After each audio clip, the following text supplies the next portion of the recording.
I'm so thrilled to welcome you all to Show Gallery for the last final day of the exhibition, Staying Power, Women Artists Forging Through the Decades. It is the greatest pleasure to be able to have a conversation and meet with these wonderful artists in the exhibition. My apologies, Anno will be joining us in just a little while, but we're going to get started here. We have Leah Cook with us, Jeannie O'Connor, and Lorraine Bonner. And it's just been such a delight to be able to have this really intimate conversation with their work over the years.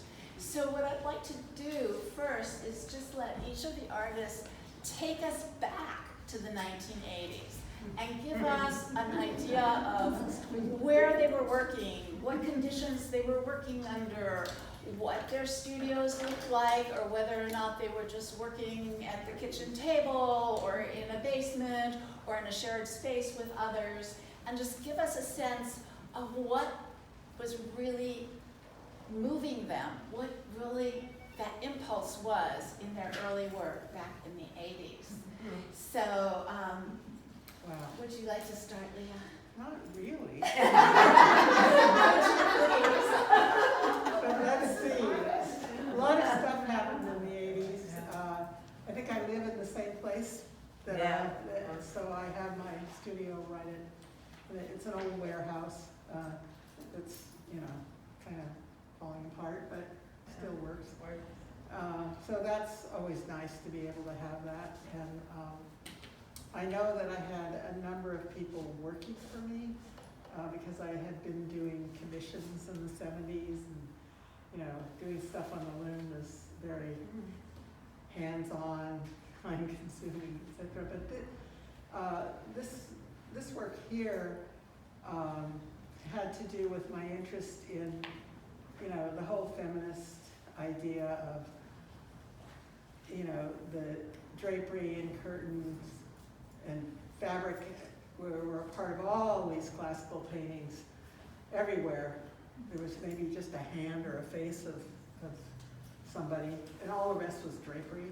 So I wanted to make drapery the subject matter, or the textile as the subject matter. So I did a lot of things, crazy quilts, this framed and draped tapestry quilt. There are a lot of different things. And the process wasn't using jacquard at that time. It was working on a hand loom. And a lot of stuff was material processed, either with linen or abaca from Japan. Put in the water, run through a big etching press and flattened the surface. The rayon was bought from the south, was used to make tires and tie up hops and stuff like that. But it all was and Sorry, we're gonna have to wait. We have to wait for the trains occasionally. Just have to wait for the anyway, run through an etching press, flattened. So they were all very process-oriented with different kinds of materials. And even I did sculptural work too, which I don't have here because most of it didn't really last that long. Anyway. And Jeannie, where were you? I was living in the same place too, and I was entering the end of my daughter's being at home. That's a transition. So I guess that wasn't until I was 48 when she went off to school. But so she was old, a teen or so. I had a studio at Nexus Gallery, right at 8th and Carlton, so it was so close. It was 11 blocks, I guess. I'm 1700, so that made life so much easier. And I did what I did most of the time, which was I taught for years at Berkeley City College. I sometimes was a guest or a core teacher at CCA. And then I had 3 different artist residencies. So I got a lot out of those. It was much fun for me to work with the community. So in the 80s, it would have been Albany High, where we were doing pinhole cameras, and not just the little ones that they could make and use, and then we had a fabulous one that was a grain container. That, do you know that Albany, if you know that they have the yard with the swimming pool, and they have a high slide, 3-story slide, and we brought the camera up. We had it aimed down at the playground, and little did we know that the preschool was going to run out the door and be right underneath. So while it's recording a high school kid lying in the sand, these 2-year-olds are just. And what's great about pinhole is so they came out as these lovely blurs. You don't see them; they're moving too much. But so that was fun. I always enjoyed that part of teaching was more hands-on. They were doing the same thing. So, and Ed Hill. You remember? A few people remember. He was a wonderful art teacher. So anyway, I love architecture, and I love the portrait, and I was always doing both. But because of usually galleries, I didn't show much of the portrait because they couldn't sell, and we can't show them, you know those things. So now I'm showing them more. And so in those days I was doing both, and this was out my daughter's window at our house, and I love architecture, I said that already. So what I was doing here was just, and a lot of walking around and driving around West Berkeley, those were subjects, sometimes industrial, but this was domestic. She was reaching out to pull in the laundry. And then you can kind of see it's a process that's part painted, part photo. It's printed on clear film, so all this work goes behind the film. And that's that sort of weirdness of 3D space that you see. So that's what I was doing then. Yeah. And Lorraine, Okay. can you take us back in time? Do we remember? Yeah. Well, yeah, in the early part of the 80s, I had no concept of art at all. I was working as a doctor, actually.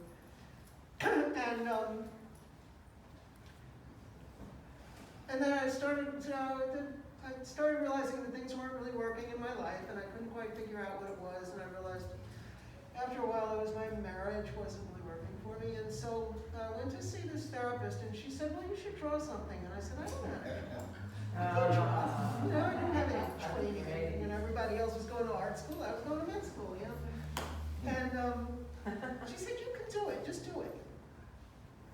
So I tried, and it was kind of not really much in the beginning, and then the universe said, here, do this. And I started making these drawings. Most of them were about freedom, being able to rise up out of my status at the time. There were a lot of golden hands lifting me up or reaching down to me and stuff. And I was stunned. I had no idea I could do this. And it must have worked, because then I separated from my husband, and I started feeling really happy. And so I had been meditating for years and just learned it out of a book and kind of practiced on my own. But I decided, since I was free, I would go to a meditation retreat, you know. So I went to a 10-day silent retreat, and in the middle of it, I got slammed with this memory of some horrible experience of childhood sexual abuse. And so I was totally freaked out, and you know, I came back and just was constantly being slammed with more and more of these memories, and did all the things that you do. You know, I tried to find a therapist, I did these groups, I did blah, blah, blah, blah, blah. And nothing really helped. And then I finally, a friend of mine had been taking a ceramics class, a pottery class at Studio One, which is a community art center. And so I used to go over to her house, and we would do little things with the clay. And then she gave me a bag of clay. And I just started making these little figures. And pretty soon I was just like things that I couldn't tell, I didn't even have words for, images that were too horrible to talk to anybody about, they were coming out of the clay. So I was really pretty excited about that, and it was much easier than drawing. Drawing is really hard.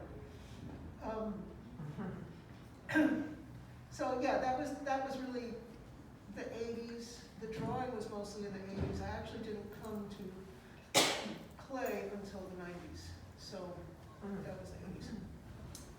And there is one of Lorraine's sketchbooks in the exhibition, if you didn't have a chance to see it. And I can only tell you, we can't handle it, but every single page that you turn has these wonderfully gripping, almost devastating images that have come out of this whole process that are really quite extraordinary.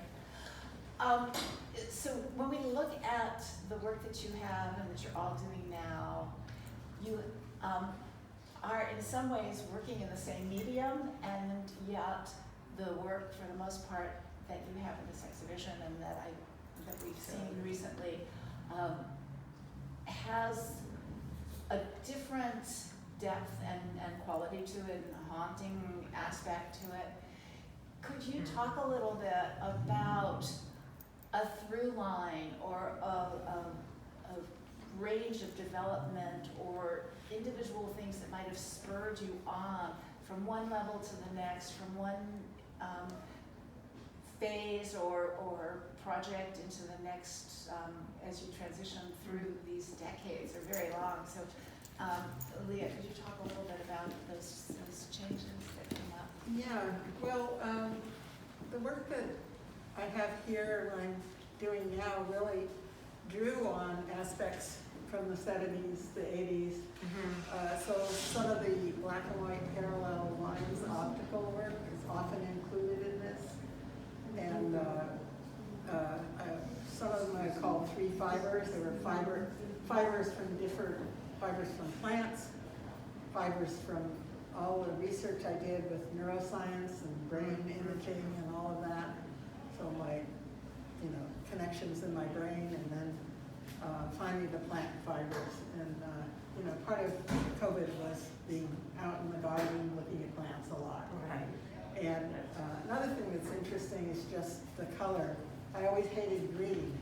And all of a sudden now I like green. You hated green. I hate green as a color. I don't know why. Nothing in the past is green. But, and also the bark is now very interesting to me because it has pattern. I was always interested in pattern, but pattern that's always changing and moving. And bark is like that. It's not totally repetitive, but it's there, and you can see the coloring. So that's kind of how I brought together. I brought together things from the 70s, 80s, 90s, and so but it's very current right now. And also I want to emphasize the woven part and the tactile part, because a lot of the jacquard weaving I did was very photographic, and lots of times people wouldn't even see it, and they just saw it as a photograph. Unless they went up close to touch it. So I am emphasizing more the tactile, the touch, the hand, that sort of thing. And using the same material, same rayon materials from the past. Oh, sorry. Okay, so I think that the practice deepens. That's really what I felt over time. And the very unlike, but only in the last couple of years, especially with this triptych of the curve frame that you see, that actual issues like climate change have just been hard to ignore. And I don't like sort of preachy work or didactic work, but I thought seeing that having those orange skies in Berkeley made it so visual too, that oh my God. And so I put two things together. I was starting to photograph in Richmond because I work with a printer there, and there's some zany stuff on 23rd, which I got such a kick out of. Very ambitious ideas in very tiny little buildings. So one was, this one is called California Burning, and it's because it's a California furniture store. It has a map hanging off.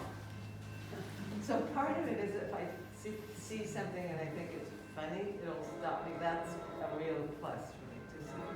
So I had that image around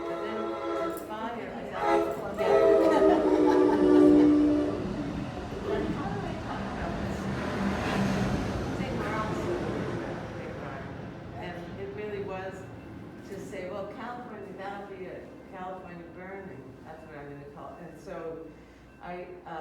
And so by this time, for every photographer, between the 40s, the 80s, and now, huge change in technology. So film, this was a darkroom print, black and white.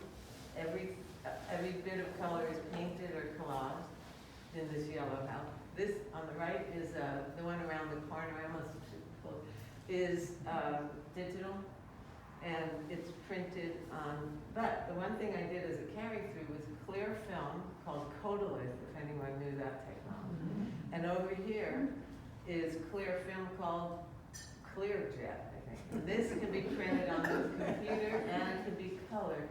So the way I work with that is you can desaturate color. Sometimes I add black and white layers. I don't want it to be quite as candy cane as digital can look, and you can tone that down. And then I had a show coming up at Transmission, and I went to my favorite place, Urban Art, and I was looking for interesting frames, because between that time and now, I started placing images in three-dimensional formats in frame. So I went to Urban Art and found these zany curved top frames, and I got 3 of them. And the other 2 are going to be showing at the Emeryville art shows, so I just delivered those today. So with that frame, and then the image of California burning, I thought, well, I'll make the sky, try to remember that orange color that I think was so sort of beautiful and horrifying. And then I started to, instead of finding a glass frame, I found a mirror, and with these silver, the mirror. And by doing that frame, residues of silver stay on the glass. And then this one is quite reflective because it looks like fire. So it's a different way. So I'd say moving more into sculpture, but not always, sometimes flat. And moving into maybe feeling the pressure to express current events in a way I never did. It may just be getting to be older and seeing what are we leaving our kids, for God's sake. You know what? It's too much. It's almost too much. I think climate change is a deep grief that we all have, and it's hard to touch it. But in this case, I thought, well, California. So that's how that one got. And then I worked on the frame, which I'd never done. Collaging. So. Grief is like this word that we're going to jump into now with Lorraine. And so, Lorraine, could you bring us through these decades also, and the work and the attention and the grief and the healing that you deal with in your work? Okay. Yeah, the word healing has a lot to do with it, because one of the things that I did in response to trying to deal with these terrible memories was I started going, in the 80s, there used to be a lot of 12-step groups for a lot of different things. And one of them was for survivors of incest, and there was some that were, that group used the word perpetrator in a specific way to mean someone who has betrayed a trust. And so that fit fine, but it also is, I just kind of think a lot about things. And so as I thought about it, I thought, well, yeah, any child should be able to trust any adult. And then I was like, but all of us should be able to trust one another. And that this is actually what the foundation of social life is being able to trust one another and be trustworthy. So that became then the beginning, the source of a big series that I did, and actually still continue occasionally produce, called the Perpetrator Series. And as I began to learn more about different kinds of clay, I discovered this clay that when you work it, it's brown, and then when you fire it, it's this really lustrous black. It's called obsidian now. It had another name earlier, but so that fit in great. I was the victim, and the perpetrator wanted to be white clay. And you know, you gotta really pay attention to what the clay wants. You can't just kind of impose your own ideas on these things. So then I did a whole series of, which was mostly in the late 1990s and then the early 2000s, and even more now, which were a combination of black clays and white clay. And and that was all about the perpetrator and trust. And so then I realized in talking to people about these pieces as they were being shown, that people were kind of making this entirely understandable, but to my mind incorrect, assumption that the black clay had to do with so-called black people, and the white clay had to do with so-called white people. And that was not my intent. I didn't really promote that. Some of my best friends, you know. So I did another series. I started exploring other colors of clay body. And there were a lot of different colors of brown, light brown, dark brown, yellowish brown, reddish brown. And I started making pieces in which I used all of these different color clays. I figured out a way to have all of the clay colors combined, but they would be distinct. So there would be distinct patches of lighter brown clay or darker brown clay or reddish clay, and some of them would sort of merge together. So the idea was anybody could walk up to this piece and pull their arm up against it and find their color. So I did that for quite a while, but then I had to constantly explain that to people, and I just got tired of that. I called it multi-hued humanity and the redemption of black, because the other part of it was the way that black, and people have been pointing this out for centuries, I am not the first person to say this, but the color black has become so heavily judged. You know, it's just all about the worst possible things, you know, the black days and the devil is black, and you know, just all of these terrible associations with contamination, and you know, I wouldn't even go into it because it's just too ugly. And white is of course purity and wholeness and holiness and blah blah blah. So I wanted to bring back something that is like from the yin yang symbols of where black and white are equally potent archetypes and are meant to be companions. So some of the things that I did were sort of associated with that. I would say this piece here is an example of representing the pure, holy, healing person in a black clay, which, you know, is probably not the way holy, healing people are normally represented. So that was that. There's a lot of that, a lot of black clay work, and then the multi-hued humanity work, and then I had some surgical adventures and got all obsessed with breaking the pieces and repairing them with gold in the kintsugi style, and I had to get that out of my system. I haven't done many of those lately. And then it was, you know, and all of these are political, you know? I mean, they're all about looking at what is actually happening. And you know, I don't think we can fix anything unless we actually look at it, you know? And so there's this real intention in most of the work that I do now to just put it there, you know? For example, right now I'm working, I have an installation which I was able to show at Dia de los Muertos in Somarts, which is 100 coffins of clay. They're small, they're not life-size.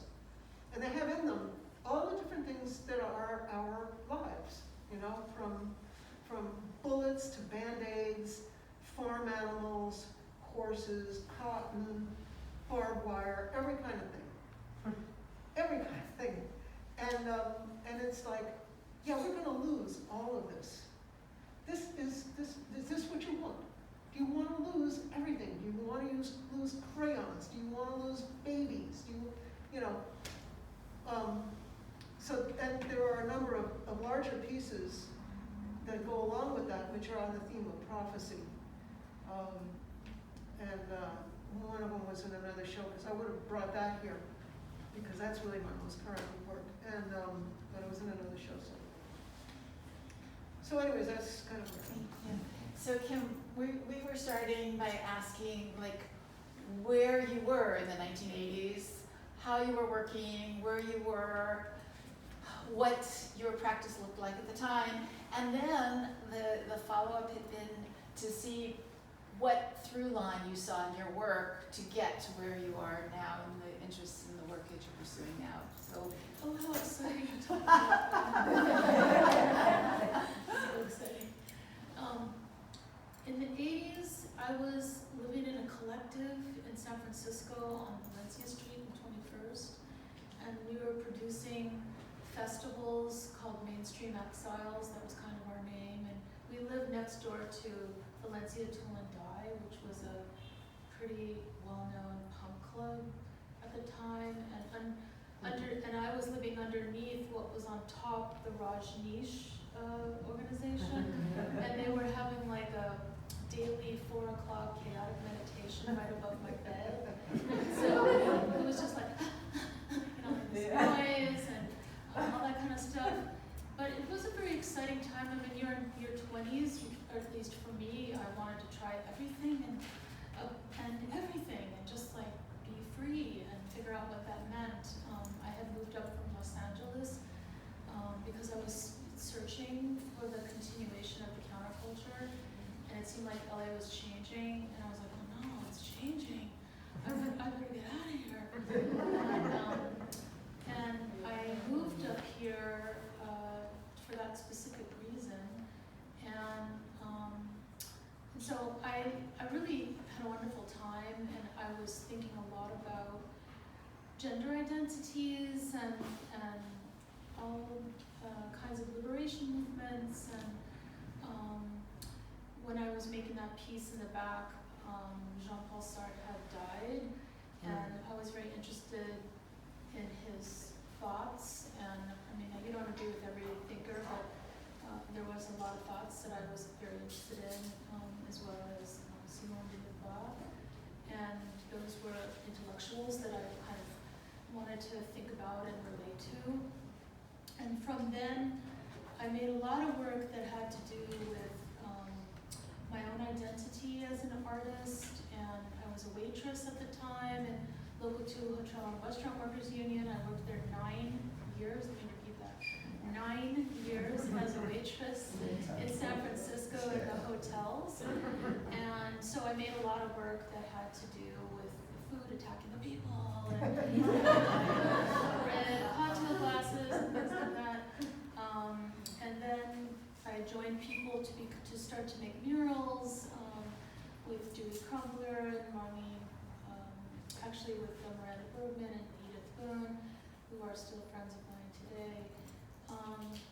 And eventually I wanted to learn a little bit more about what does it mean to build a painting and make a painting. So then after that period, for 20 years, I would say 20 years, I'm going to be 65 this year, I made culturally specific abstraction. I really wanted to understand form in its basic way, and really looked to textiles and architecture and Japanese gardens and things that I was very interested in to understand abstraction. So not about the New York School, but about spiritual works and traditional works and craft were really interesting to me as a painter. So I made those things. And actually I'm going to be exhibiting a lot of my 90s work, which is crazy. I've just been getting it out in New York in January. As part of this group called Godzilla, which was a group of Asian artists who were trying to upend the art world's refusal to show any Asian artists in contemporary art venues. And we did some work in New York and some work in San Francisco. The Asian Art Museum at the time was only showing Asian artists from Asia. We had a forum with them, and they had said, well, we don't understand Asian Americans. They're too complicated. Complicated. And, like my mom's like, whoa, like, ooh, like, anyway, so that was really a problem. So we continued to do that for a long time, and it wasn't until 2015 when the first Asian American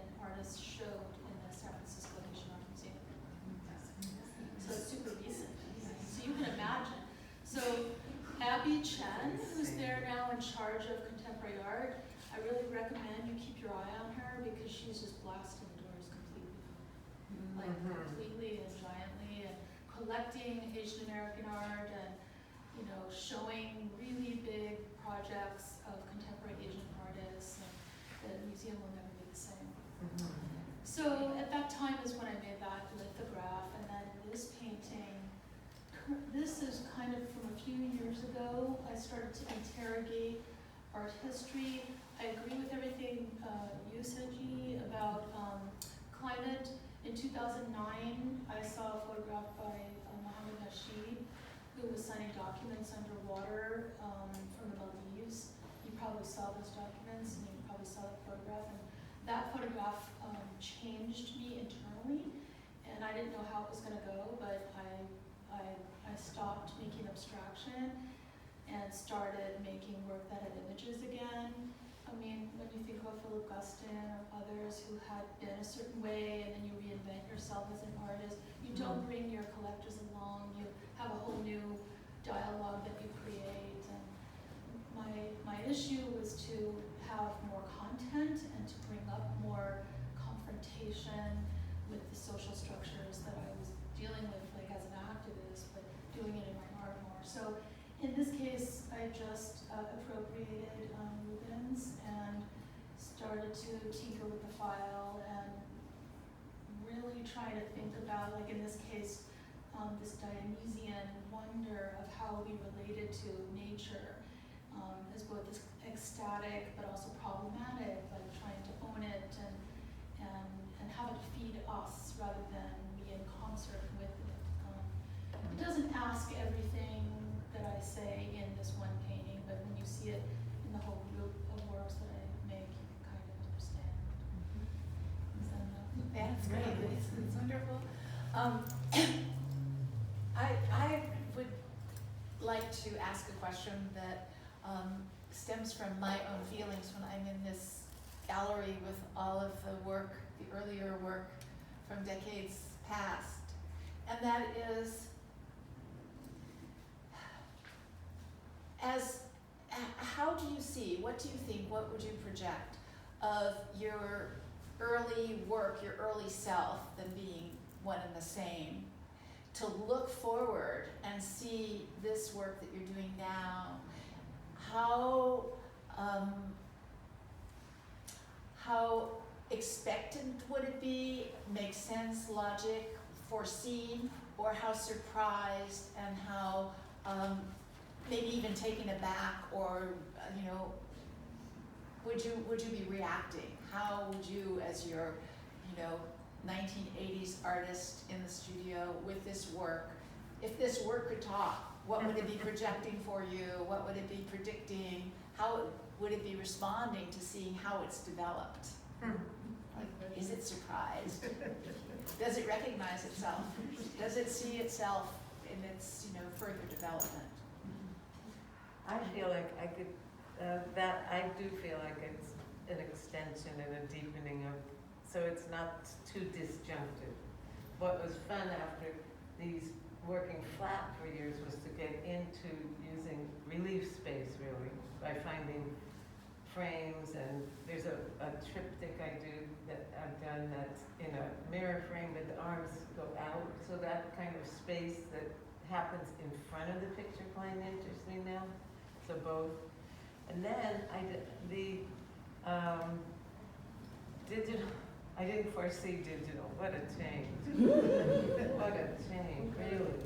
But I do feel lucky that I came up in the tradition and then was still young or crazy enough to have to be digital too. And luckily, I really have to tell, I have a nephew who's held my hand. I could not have done that without someone who was techie. It was hard. But and then the other thing that happened in the 80s that continued, that's not in the show, are portraits. So those, in the 89, I was asked by Sharon Siskin to be a guest artist for Centers for AIDS Services, and we worked until 95. So those are about to be shown at the San Francisco Public Library. Opens November 4th, and it'll be up a long time till February. But so that behind this image is the fact that I was always doing portraits too. But there just wasn't a venue to show them, that was all, really. And in the art world, but maybe sometimes step out. Yeah. The library's better. Could you just say something about your portraits? A little Yeah. Like who are they? They were at the, what I was doing, I used to do people I knew or friends, once in a while commissions, but they're difficult. So then Sharon Siskin asked me to be guest artist. We're both California Art Council. And we worked at 4 Centers for AIDS Services in Oakland, Richmond, San Francisco. So that series was 300, almost 400 portraits, 4 by 5. With, and I decided to approach the portraits because what a difficult situation. I'm coming into Centers for AIDS Services, I'm white, I'm female, you know, it was like, I can't, how am I gonna do this? And my solution was to hand out an extended shutter release, so everybody actually was taking their own photo. And it worked out great, because they're not self-conscious.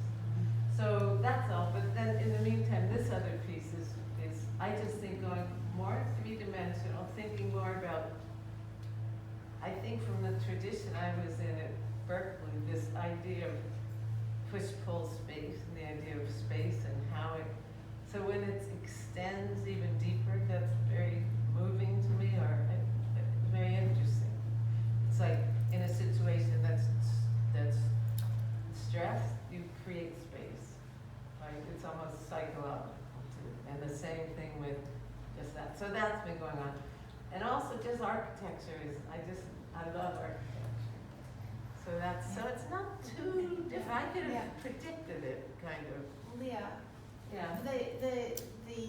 the digital came up and the technological changes that happen. And could you talk a little bit also about, you know, when you were working and you've also embraced technology so deeply with your, how would your early self and your early work look at what you were doing with brain scans, for instance, and all that developed? Well, yeah, everything that developed through the brain scans was you know, when I started out, I was doing lots of research in Europe about old punch card, you know, all the old technology of weaving. Even brought looms from Europe from 1824, mechanisms just before it was out, and punch cards were used, and I brought all this technology, and then it evolved too, as the looms developed, and there was a computer loom, and there's you know, the whole thing like that developed. And I think that spread into the brain imaging of my brain. What I was looking at with the neuroscientists was the tactile feeling when you saw a woven piece as opposed to a photograph. That tactile thing and what goes on in your brain and our sense of touch. Right. So that, but the imagery was, you know, as they said to me, oh, you can weave brains, and I said, never weave a brain, but of course I ended up weaving these, you know, neural connections in your brain, and then also with photographs of images, spaces. So I did childhood ones, and then finally I was doing only the face. It had to be me because it was my image, and I did a few other neurosciences, but you know, you can have somebody else's face. Yeah. But in terms of what I'm doing now, what's interesting is it's just going the opposite way. I'm doing less and less tech, even though I'm using a hand computerized loom, but it's, you know, it's from Norway and it's old now. It's 20 years old now, but I'm weaving simpler and simpler, doing things by hand processes, bigger fibers, smaller pieces, not big commissions, not big images, you know. So that's my change was, but I'm looking at obviously some of the same kinds of things. My interest in the tactile and the pattern, and our senses and all of this. But anyway, it's just a change that it's going the other way, and I'm happy with it. Good. Lorraine, would your early work be surprised to walk into the studio and find itself alongside? Totally blown away. I Yeah. would not have any concept that any of this could have happened. I mean, it was like, at that point, it was just about saving my life, you know? It was just, the art was just literally the way that I stayed alive during that time. And then the art just started moving me out of my own little personal stuff into a much wider planetary political space, where the kind of stuff that happened to me because I was small and weak and defenseless and female and whatever, was just a little microcosm of a much larger process that's going on all over. And I don't think when I started that I had that thought at all. I mean, really. And also then the fact that it hasn't really changed much technologically. I mean, it's still the same thing. Yes, clay and your hands and the kiln and all of that. Although I did go through a phase at the beginning when you said that thing about wanting to try everything. I was glazing everything, and it was just really, exciting, the colors and all that. But I don't really do that so much anymore. But yeah, they would be astonished. Yeah, all those little guys that I made in the beginning, they would say, what? I don't know. Kim, I'm wondering, because this point has come up in conversation about where and how one can be political in one's work, and what becomes didactic, what can one encompass, and where on this continuum one wants to rest the work. So could you talk a little bit about how you make your decisions and have made your decisions about that Yeah, I mean, political it's thrust? a definite good question. I mean, how, Eduardo has a beautiful mural Yeah. out on University Avenue where you're thinking about the issues of the day around food and the people that occupy the building, or, and where you're like depicting images that have larger narratives, but you don't have to explain it all, And so everyone should take a look at that piece. What's the cross street? How unexpected. University at 9th. University. Oh, right there. Right. Oh, Yeah. And also, my friend Dr. Pocky has a new mural on Dwight in Sacramento. I don't know if you guys have seen it. It's about migrants, and I saw it. what he's doing is, what's so wonderful about that mural, I just love that mural. I just keep going back to it, and he's over there still painting on it. I'm like, stop already. But anyway, he keeps going. He's depicting actual migrant people, their likeness on every single little figure that's in there. And I've just been thinking a lot about migrants, for instance, because we're in the beginning of the great migration of the global south to the north because of the climate issues that we now face. So everyone has to get ready, How do I depict political things? I do want to say the question about would your earlier self be surprised? I would like to say my earlier self was rejecting, when I grew up in Los Angeles, was rejecting the entertainment industry so strongly because it was like rammed down my throat type of thing. I lived on the west side. And I was in the feminist studio workshop, and we were doing a lot of rejecting and reinventing new things. I never thought that I would actually go to making movies, which I am now making so strongly. And in addition to my painting, I'm always making movies now. And I just got a big award from the United States government, which I'm kind of shocked because they don't really know who I am. They just gave me a bunch of money to make a project in Jakarta and Kalimantan. So I'm going to be making a film about Jakarta moving to Kalimantan, which is 20 million people are going to move to Borneo. And that's because they don't have drinking water anymore. So I never saw myself doing that, but now I'm just like riding away into it, and it doesn't take away from the painting. I just try to work all the time. Is that Betsy? Yeah. You know, I like to work all the time, and in addition to making books, and I just think that when you're thinking about social issues, you can't tell the whole story in a two-dimensional work of art. You can only bring up the questions. To me, asking the question is more important than any solution, because the viewer you're in a contract with the viewer, at least I am, and when people come to my work, they can respond to it. Like right now, the show up in San Francisco is about animals. They can respond to it because of their interest in the topic, and if they are moved to change and do something, that's up to them, you know. But as an artist, I don't want to tell the whole story. I just want to engage in a conversation. I just want to ask the questions. As an activist, I'm pretty laser focused. You know, like I know it's going to take to move things, which is why I do a lot of local politics in Berkeley on this Guns Commission, which is coming to not too long from now an end, but that's 11 years, and we were able to, let me just say, quadruple the budget for artists in the city of Berkeley, so I feel really proud of that.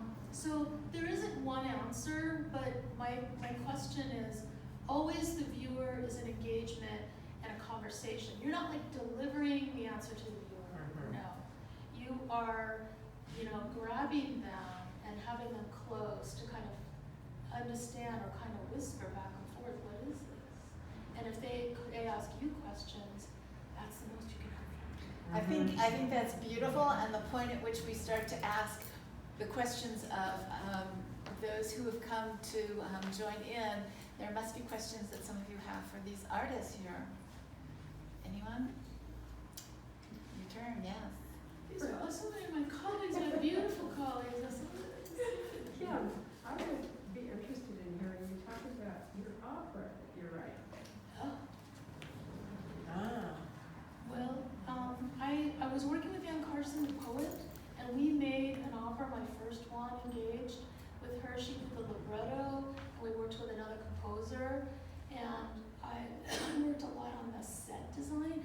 I love Robert Wilson. I'm like a Robert Wilson, like big fan girl, and he makes the curtains, he makes the steps, you know, like he just makes everything in the project, and I think that's so exciting. And I'm now making prosceniums that are falling apart, a little bit like Bertolt Brecht's idea with, you know, you put the clothes on backwards, and people hold the script. I'm really interested in that. And so I am doing an opera with Anne Heggie, who's a composer right now, and we're going to be redefining Orpheus, the story of Orpheus.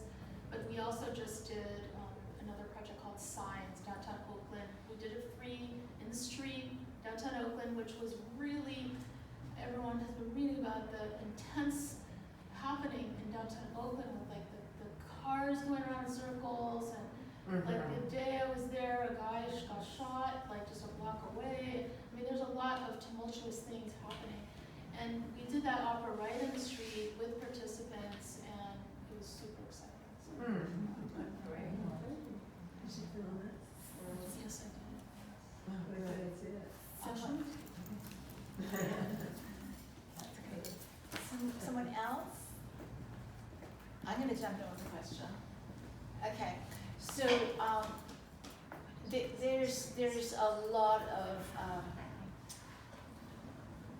emotion and feeling and attention, and things are really difficult for any artist to get through these different stages in life, from families and work and survival. So I'd like to start with Leah and just ask each of you of something or someone, it could be a group, an institution, a job, a book, something that helped sustain you when you needed some sustenance from outside. I know you're all incredibly strong women, you have great internal strength and drive, but was there something or someone at some point that really was there for you? Mm. Wow. Interesting. Yeah. I think for me, it was my mother, who, being born in the early 40s, women were housewives and, they had to go work while their husbands went. Anyway, my mother's way of raising me was just to let me be myself, and not get married to someone, go to college to do a specific thing. She just wanted me to be myself and not to be controlled. And I think that's been a huge thing in my life. And even in old age, it's like, I'm not looking for something from the outside. It's how I feel inside, I guess. And so I guess that's a funny way to put it, but I can't think of anything specifically from the outside. And that's why just being in the studio and making a little art in a simple, straightforward way is part of being myself. So I think, I'm not looking at, although I listen to the news constantly, I know what's going on the outside, but I don't bring that into my work. So it's more this very personal, just I'm myself, and that's it. That's great. What a gift. Yeah. Especially for having a mother from that generation. Yeah, very different, very unique. I would say that I was talking to a friend who came to see the show yesterday, and she was a collector for years, and now she's older and not collecting, which if you've noticed your own, that happens. But I thought she's so much a part of the ecosystem that was support, that you really needed financial support to keep doing this work. Teaching, certainly. California Art Council, for me, 9 years of grants and it brought me to the most interesting communities. So they were great, and then you have to give it up for the San Francisco Artists Rental Gallery, where we all were getting, if not sales, rental checks. Can you imagine? And it was really like a little, like every time. And I loved how random, you never knew when. You opened the mailbox. So that was Marion Parmenter. I'd have to hand it to Marion. So you really need the actual financial support. And then any social support you have from friends and community, artist community too. So I'd say that. Lorraine. That's a tough one, but I think I would say really my children. My children help me stay alive and have the relationship I have with them. My daughter and I live really close to each other, and she's super supportive, and they're really the most trustworthy people I think in my life, and an example of the possibility that there might be trustworthy people, In the future. I was going to ask you one thing. Did you continue to be a doctor when you were beginning to learn art, or was it a break between those two things? I had to I still had expenses. Yes. Yes, I kept doing doctoring until I was old enough to get Social Security Oh, checks. okay. I'm wondering, because I'm amazed at the books being written by doctors. They're incredible, right? The literature. The literature, it's amazing. It's like, when are you doing this? Yeah. Because they're still working. Absolute, Berkeley. I'm reading that one. Amazing book. But I'm like, why does that happen? There's doctors who are writers. It's not uncommon. But of course. I tried to write too. Scientists and Yeah, you writers. Of course you there have are. a very rich community. So I Yes. could Yeah. say that Jeannie is responsible for me getting a job at the California College of the Arts at the time.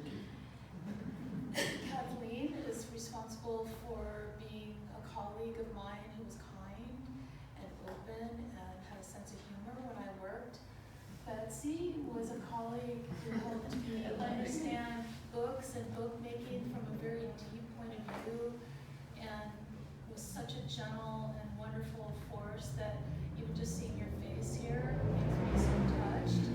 Leah Cook was another person in my community who was really supportive and wonderful and helpful at lots of different psychologically challenging moments. Eduardo is another friend in the community who also has been a support over time with other people in other situations. Olivia was a supporter recently of coming to my exhibition and talking to me deeply about my work. So I could just say my community is really important to me, and I wouldn't be here without all of you and all the small and big roles you played in my life, so thank you. Well, thank you all for coming. Thank you to these wonderful artists for sharing your work with us and your thoughts and all that you've gone through in bringing this to us. And again, it's been a wonderful, wonderful exhibition and a wonderful time getting to know you all. Thank you. Thank you.